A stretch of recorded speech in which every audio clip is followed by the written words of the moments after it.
Sehatra hafa tanteraka kosa indray ao anatin'ny segondra vintsimonja amin'izao fotoana izao dia afaka manokatra kaonty eny anivon'ny banque BOA Madagasikara ireo mpanjifa amin'ny alalan'ny fampiasana ilay teknôlôjia vaovao anisan'ny zava-baovao hoentiny ity banque ity izany izay efa mampiasa ny fanaovan-tsony amin'ny alalan'ny ilay teknôlôjia vaovao antsointsika hoe signature électronique moa ity banque ity.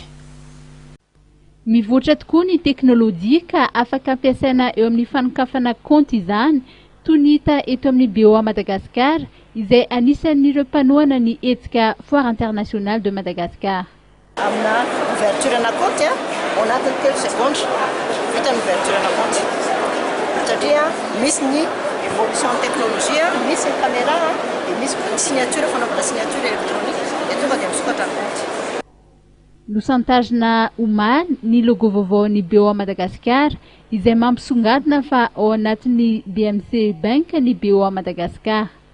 BMC Bank dia banky lehibe indrindra any Maroc ary manana ny fahaiza-manao ao anatin'ny fampandrosoana ny firenena izany hoe mi-accompagner ny développement any aminy. Dia zay koa zany noentina tany aty Afrika zany zay accompagner ny développement zay.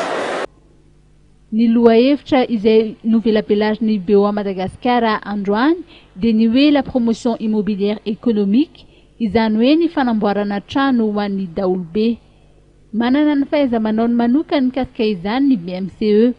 Noresahana ireo paikady mba ahafahantsika mahomby amin'izay promotion immobilière économique izay trano anarivony amanalina amanetsy noresahana eto.